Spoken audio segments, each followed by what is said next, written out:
The courtroom was packed with people waiting for drama, not justice.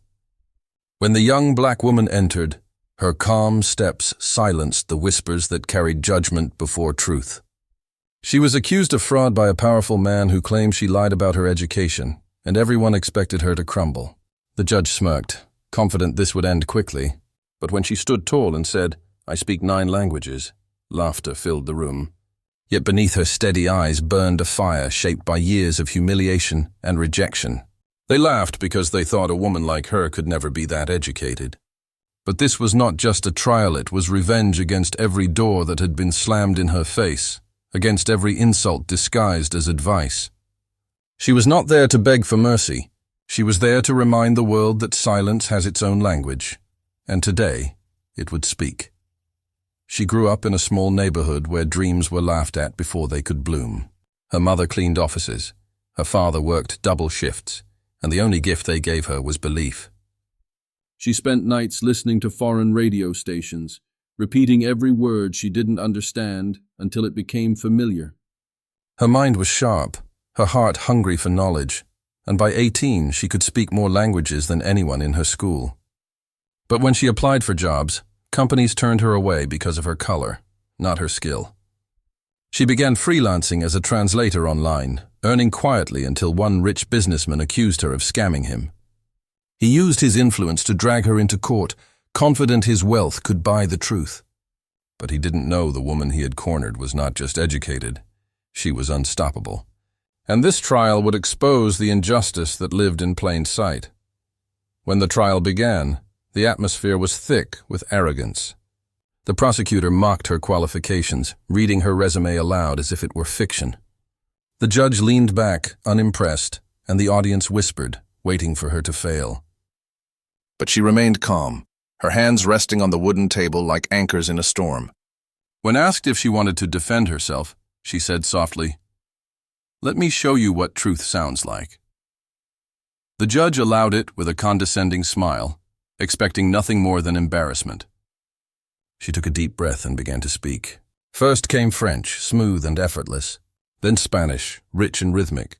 Mandarin followed, every tone precise. Within minutes, the courtroom grew silent. Arabic, German, Russian, Swahili, Italian, and Japanese followed one after another like a symphony of truth. Every language was a piece of her pain, every word a blade cutting through prejudice. The judge's smirk vanished. The prosecutor looked lost.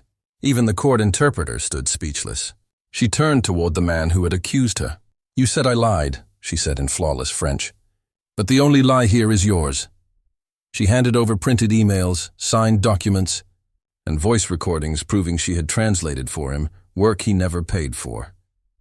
The same man who called her a fraud had used her talent and discarded her. The courtroom gasped as the evidence unfolded. The judge leaned forward, his tone changing from arrogance to disbelief. "Is this true?" he asked the accuser. The man stammered, sweating under the weight of his own lies. For years, he had built his reputation on exploiting workers who had no voice. Today, that silence ended. She continued, her voice firm. "I was born where people like me were told to stay quiet. I learned the languages of the world so I could never be silenced again." Her words hit harder than any verdict. The judge looked around at the stunned audience and declared that the case was dismissed.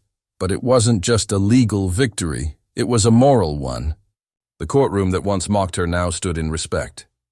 Reporters rushed to capture her story, their earlier smirks replaced with admiration. The man who had tried to destroy her reputation faced an investigation for fraud himself. She left the courthouse not as a victim, but as a symbol of strength. Walking through the same doors where laughter had echoed.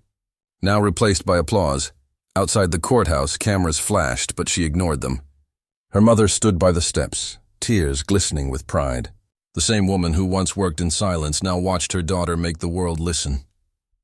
The judge approached and said quietly, "You've reminded us what justice truly means."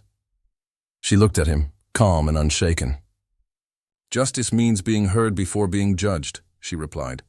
Her words would echo far beyond that courtroom, inspiring countless people who had been dismissed because of who they were. The man who laughed at her name would now live with the memory of her voice speaking 9 languages fluently, each one a reminder of the truth he tried to bury. She didn't need revenge anymore. Her victory was enough. She walked away, knowing she hadn't just won a case, she had changed minds. The young black woman who spoke 9 languages had taught the world to listen,